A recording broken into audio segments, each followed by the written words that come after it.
I walked into my house that Saturday afternoon, something felt off. The curtains were drawn in a way I never left them.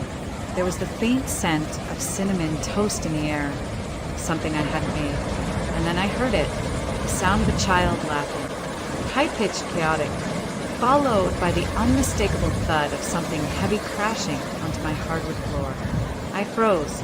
This was supposed to be my sanctuary, my first home, the house I had scraped together every cent by, the one thing that was mine. And yet, standing in the doorway, keys still dangling from my hand, I realized someone had moved in. Not just anyone. My sister, her husband, and their 3 kids. And I hadn't invited them. Hi, Reddit. My name's Rachel Monroe. I'm 33, single, and a back-end software developer living in Spokane, Washington. Until recently, I thought I'd finally carved out a quiet little life for myself. Nothing fancy but peaceful.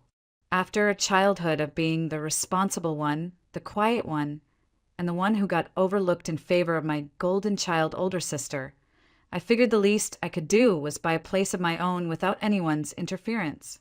And I mean that literally. I didn't tell my parents. I didn't tell my sister. I didn't even tell my coworkers, except for one, and she didn't mean any harm. But that's the thing with people who don't mean any harm. They always end up causing the most damage. So when I bought this house, a little 2-bedroom cottage tucked between pine trees on the edge of town, I did it for one reason: to finally breathe without someone standing on my chest. But as I stood in the entryway, listening to my niece yell from the kitchen about running out of juice boxes, I realized I should have changed the locks the second I closed on the house, because my family had never respected boundaries before, and they weren't about to start now. Heather is 3 years older than me, and for as long as I can remember, she was the sun our family orbited around. Blonde, bubbly, and charming in the effortless way that made teachers adore her and strangers hand her candy at the grocery store. Heather could do no wrong. Me, I was the quiet one, the clever girl, according to my teachers, the one who always finished homework early, never made a fuss, and got praised for being low maintenance, which in our family was code for we don't have to try with her. Every birthday made that painfully clear. Heather had bounce houses, themed cakes, and gift bags for 20 friends. One year, they even rented a pony. My birthdays, a last-minute frozen pizza, a lopsided sheet cake from the supermarket bakery, and a "sorry, honey, we've just been so busy this month." Christmases were worse. Heather got the deluxe Barbie dream house with working elevators and lights. I got a second-hand knockoff with stickers already peeling and a plastic door that wouldn't close. I remember sitting there on the carpet, clutching the broken elevator shaft, pretending I didn't care because that's what was expected of me. "You're the strong one, Rachel," Mom would say, sipping her coffee. "You don't need all that fancy stuff." But Heather's needs, they were sacred. Once, I asked why Heather got a new winter coat while mine was a hand-me-down from our cousin Megan. Mom's response was simple: "Heather gets cold more easily." That's when I stopped asking questions. It wasn't just material things. It was everything. Heather came home crying from school. The entire family stopped to console her. I brought home a perfect report card. "Good job, sweetie. Can you help set the table?" Even back then, I knew something was off. But I also knew that being the good one meant not complaining, not making waves, just performing, producing, and staying out of the way. The divide sharpened in high school. Heather coasted through with a 3.2 GPA and 3 different boyfriends, while I buried myself in AP classes, robotics club, and part-time jobs. I got into a solid state university on my own merit without help. I thought that might finally earn me something, a little recognition, a little fairness. But when I mentioned that I'd live at home to save money on housing, Mom looked at me like I was a stranger. "If you're staying here, you'll have to contribute," she said flatly. Heather got support because she needed it. You'll figure it out."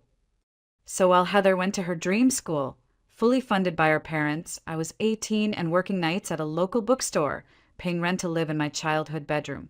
Sometimes I'd hear Heather call from her dorm, complaining about how the cafeteria's vegan options were subpar. I'd be sitting in our kitchen, eating dollar store ramen on a chipped plate, just trying to keep the lights on. I moved out the moment I could afford it. It wasn't dramatic. I didn't slam any doors or make speeches. I just packed my few belongings, loaded up my 12-year-old Honda, and left without fanfare. No one begged me to stay. No one even offered to help carry a box. I remember sitting in that tiny apartment, 450 square feet, creaky floors, windows that barely sealed. But it was mine. No one barged in. No one asked me to pick up someone else's slack. For the first time in my life, I could hear myself think. I worked. A lot. My first job out of college wasn't glamorous. Entry-level QA for a logistics software firm. The hours were long, the pay was okay, but the independence, that was everything. I started saving immediately. Cut every corner I could. No dining out. No vacations. My wardrobe rotated between 5 thrifted sweaters and a single pair of work flats that I resold twice. Meanwhile, Heather was building her fairy tale. She got married a year after I moved out. A backyard wedding at some rented vineyard. My parents paid for all of it, of course. I was maid of honor, not by choice but by obligation. I still remember Mom's voice when I hesitated. Don't be selfish, Rachel. It's your sister's day. Heather's husband, Brian, was charming in that vague, unemployed way. He always had a business idea in the works, always between roles. Always talking a big game about tech startups and passive income. But somehow, the bills never got paid on time unless my parents stepped in. Then came the kids. Lily first, then Ethan, then Max. 3 beautiful little hurricanes who tore through every room they entered. I love them. I really do. But they became a convenient excuse for Heather to opt out of everything. Responsibility, employment, budgeting, you name it.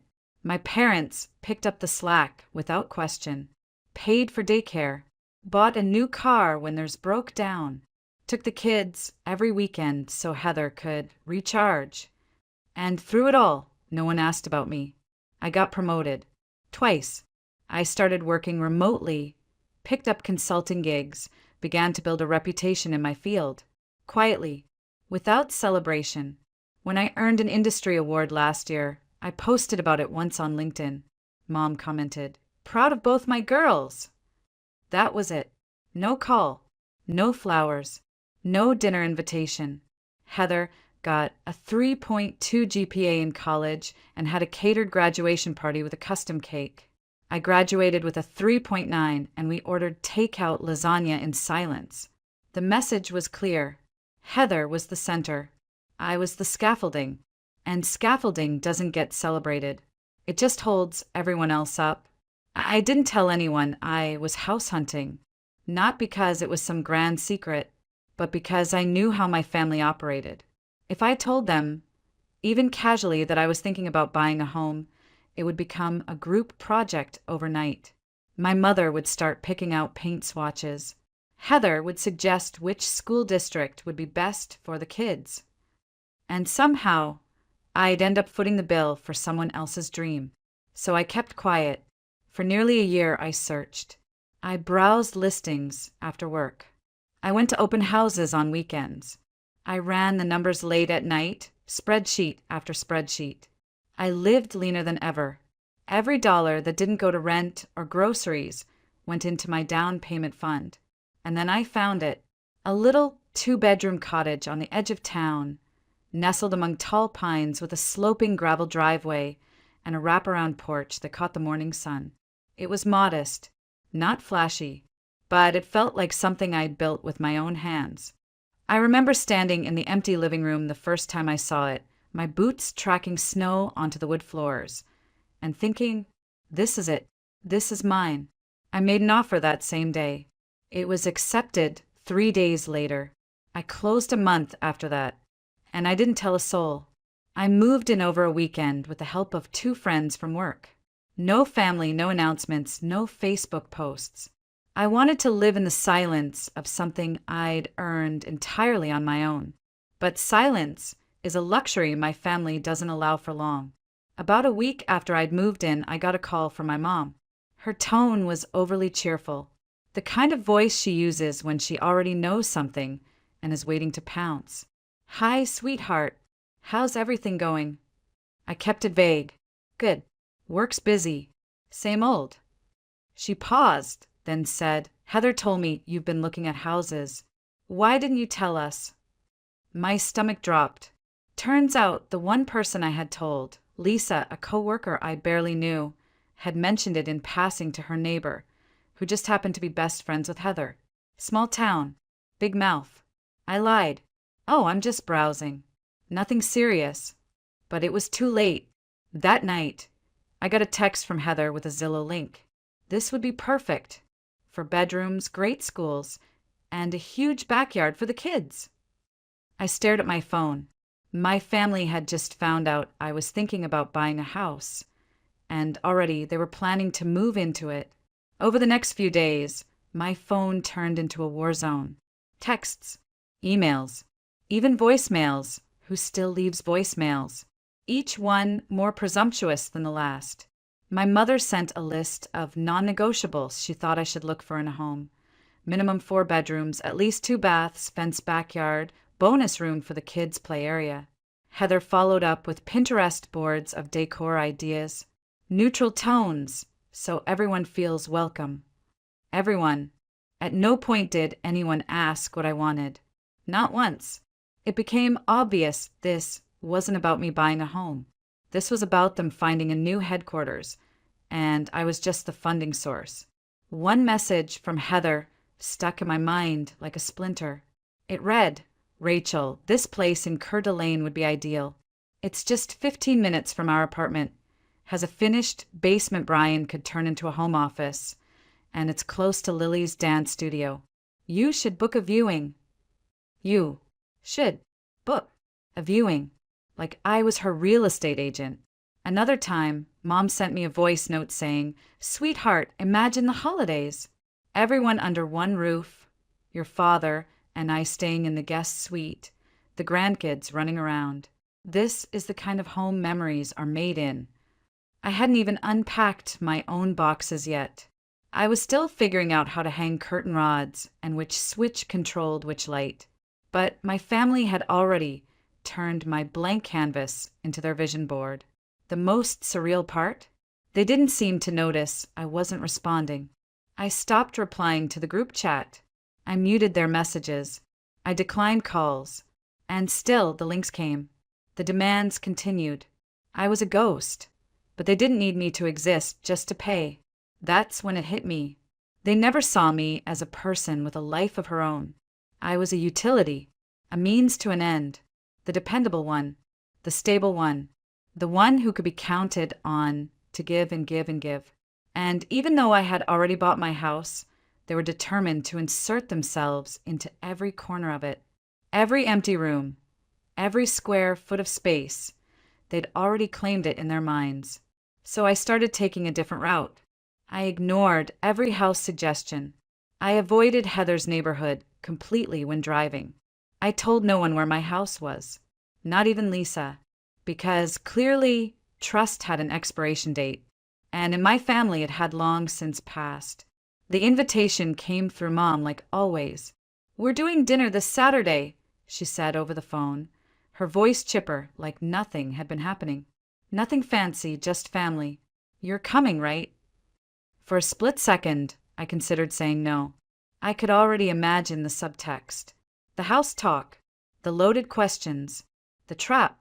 But then something inside me shifted. I'd been silent for too long, hiding, avoiding, letting them speak about me without ever speaking to them. Maybe it was time to stop playing defense. "Sure," I said. "I'll be there." I arrived at exactly 6 p.m. The house smelled like rosemary and garlic, and the chaos had already begun. Lily and Ethan were tearing through the living room. Max was crying in the hallway, and Brian was half asleep on the couch with football on full blast. Mom popped her head out from the kitchen, apron on, holding a ladle. "Oh, good, you're on time for once," she said with a smile that didn't reach her eyes. We sat down around the old oak dining table. Me, Mom, Dad, Heather, Brian, and the kids, plates full of overcooked lasagna and forced civility. For a moment, things were almost normal, until Mom cleared her throat and placed a folder on the table. Rachel, she said sweetly, we've been doing some research, and we think we found the perfect house for you. I blinked. Sorry, what? Heather leaned forward, excited. It's gorgeous. Just outside Coeur d'Alene. 5 bedrooms, huge backyard, and it's zoned for Lily's school. Mom nodded. There's even a finished basement. Brian could finally have a space for his projects. And there's a sunroom, perfect for you to work from home. They were glowing, like they'd already moved in. I put my fork down. Actually, I said quietly, I already bought a house. Silence. It hit like a brick wall. Even the kids stopped talking. What? Heather said, her voice tight. I closed 3 weeks ago. It's a 2-bedroom cottage. It's not near here, and it's just for me. Heather looked like I had slapped her. But where are we supposed to go? You're not, I said. This isn't about you. Mom's expression darkened. Rachel, how could you make such a huge decision without us? We've been helping you plan. No, I said, keeping my voice even. You've been helping yourselves plan. You never asked me what I wanted. You just assumed I'd build my life around everyone else's. Heather's voice cracked. This isn't fair. You know how tight our apartment is. We were counting on that space. I didn't ask you to, I said. I'm done being counted on for things I never offered. Dad slammed his hand on the table. Family is supposed to sacrifice for each other. I stood up slowly. I've sacrificed enough. And then I walked out. The first message came before I even made it home. It was from Heather, just a photo. Lily and Ethan sitting cross-legged on their bunk bed, surrounded by stuffed animals and board games. Max was curled up in the corner, holding a toy car to his chest. The caption read, "They were so excited to finally have their own rooms. I don't know how to tell them." I didn't reply. What was I supposed to say? Sorry your fantasy house got canceled because I refused to bankroll it. A few minutes later, my phone pinged again. Then again. And again. Texts from Mom. I didn't sleep at all last night. Heather is devastated. We were only trying to help you feel included. You've changed, Rachel. This isn't the daughter I raised. I turned off my phone and tossed it into the kitchen drawer. But turning it off didn't make them stop. The next morning, I woke up to 3 voicemails from Dad. The first one was 5 minutes of him ranting about selfishness and loyalty. The second was quieter, just him sighing and saying, I hope you're happy. The third, I didn't even listen to. That same day, Aunt Marlene, whom I hadn't spoken to in almost a decade, called me out of the blue. She started off polite, then pivoted. Rachel, I don't know what's going on over there, but your mother is heartbroken. Heather has 3 kids to take care of. Can't you find it in your heart to support your family? The word support hung in the air like a loaded gun. I hung up without answering. Then came the Facebook posts. Heather posted a picture of Lily doing homework on the floor with a caption, "All they want is a little space to grow." But I guess space is too much to ask from some people. The comments were exactly what you'd expect. You're an amazing mom. Shame on whoever's letting you down. Family should be there for each other. They didn't tag me, but they didn't have to. It was a public performance, and I was cast as the villain. I wanted to scream, to post screenshots, to explain everything, but I didn't, because no matter how loud the lies got, I refused to beg for permission to have boundaries. But the final blow? Mom posted a picture of my house, with the caption, "It's so sad when people forget where they came from." That's when I knew this wasn't just guilt anymore. It was war. It was a Saturday morning. Cold, quiet, nothing unusual.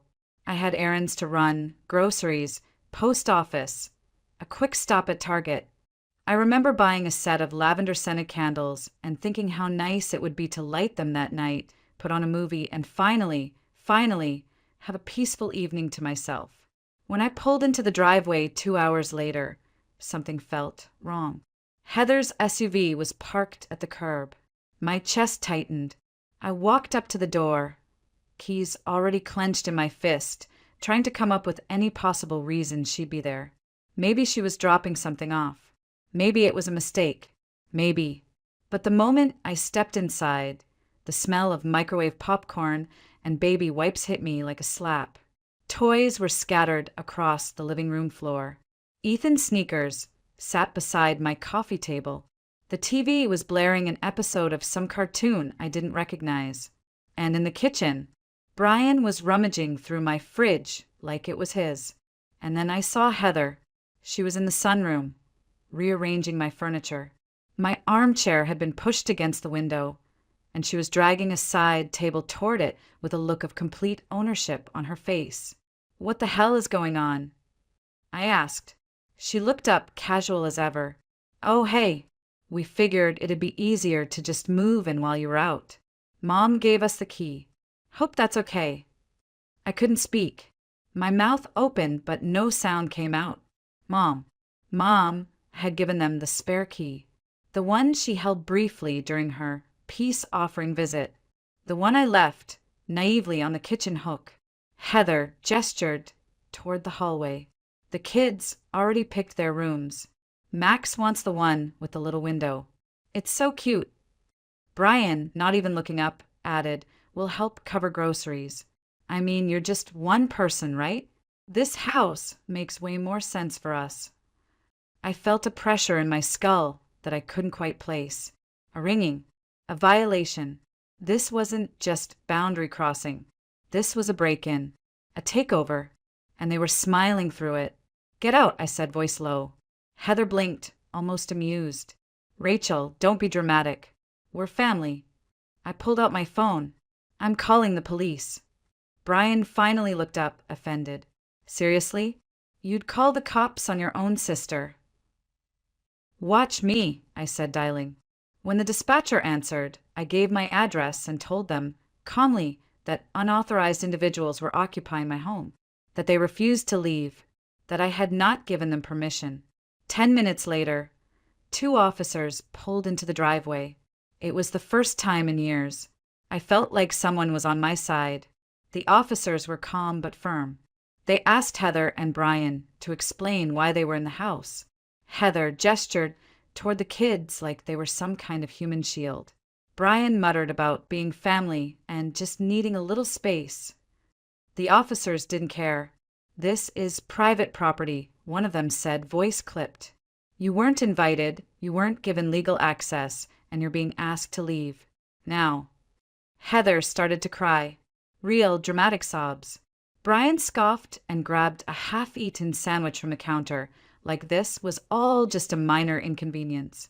I stood in the corner of the room and said nothing. I didn't need to. They were finally seeing the consequences of entitlement. They left 20 minutes later, carrying plastic bags of snacks they had raided from my pantry, and looking more annoyed than ashamed. Heather didn't say goodbye. She just glared at me like I had ruined her life. The officer turned to me at the door. "Do you want to press charges?" I paused.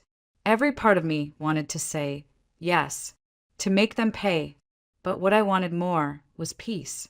"Not if they stay away," I said, "but if they come back, I won't hesitate." He nodded. "We'll file a report. If it happens again, call us immediately." The moment the door clicked shut behind them, I locked it. Then I slid down the wall and just sat on the floor, staring at the ceiling, breathing. My house no longer felt like home. It felt breached, defiled, like every quiet moment I'd earned had been taken and dirted. The next morning, I called a locksmith, changed all the locks, installed cameras at every entrance, ordered a ring system and a motion detector for the backyard. Then I called my lawyer. Yes, I have one. I've done enough freelance contracts to know that sometimes silence isn't protection, paper is.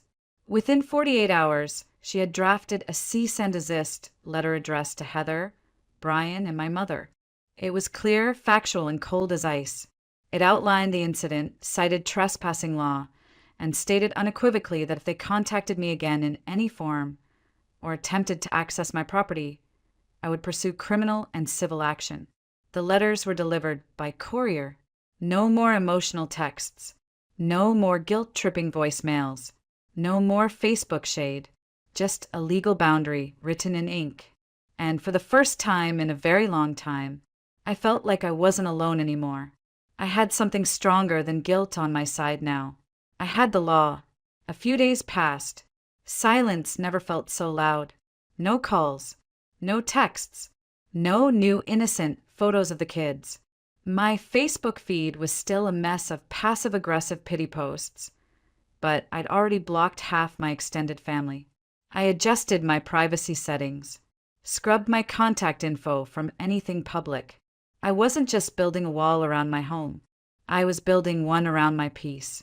Then, one afternoon, as I was trying to repot a wilting lavender plant on my porch, I saw her, my mother, standing at the gate with a store-bought pie in her hands, dressed like she was on her way to Sunday brunch. She gave me the same look she always did when she wanted something, a soft, theatrical half-smile that said, "Let's pretend none of this happened." She lifted the pie and said, "Apple, your favorite." My favorite is cherry. She's never remembered. I didn't say anything, just stared. "I just wanted to see how you were doing," she continued, eyes scanning the house behind me. "You've done such a lovely job with the place. Really, it suits you." Her voice was syrupy. Her gaze wasn't. I stepped outside, closing the door behind me. She tried again. "I think things got a little out of hand, but we're family, Rachel. We say things we don't mean. I know Heather crossed a line, but can't we start fresh? Maybe have a little dinner? Bring the kids by. They'd love to see where their auntie lives." There it was, the suggestion masked as an invitation, the wedge ready to be driven in again. I looked her in the eye and said calmly, "No," her smile faltered. "You don't mean that." "I do. Rachel, come on. I raised you better than this." "No," I said again. "You raised me to put everyone else first. And I'm done." I turned, walked back inside, and locked the door behind me. She didn't knock again. That night, I lit one of the lavender candles I bought on the day of the break-in. I sat on my porch, wrapped in a blanket, the air cool and quiet. For the first time in years, there was no one asking, needing, demanding. Just me, and the house I chose. For a long time, I thought boundaries made me selfish. That saying no made me cruel. That choosing solitude over sacrifice made me a bad daughter, a bad sister, a bad person. Now I know boundaries are a declaration, a line in the sand that says I matter too. I don't know what they'll try next. Maybe nothing, maybe everything. But I do know this, they can plan whatever they want. But this house, this life, it's not theirs to walk into anymore.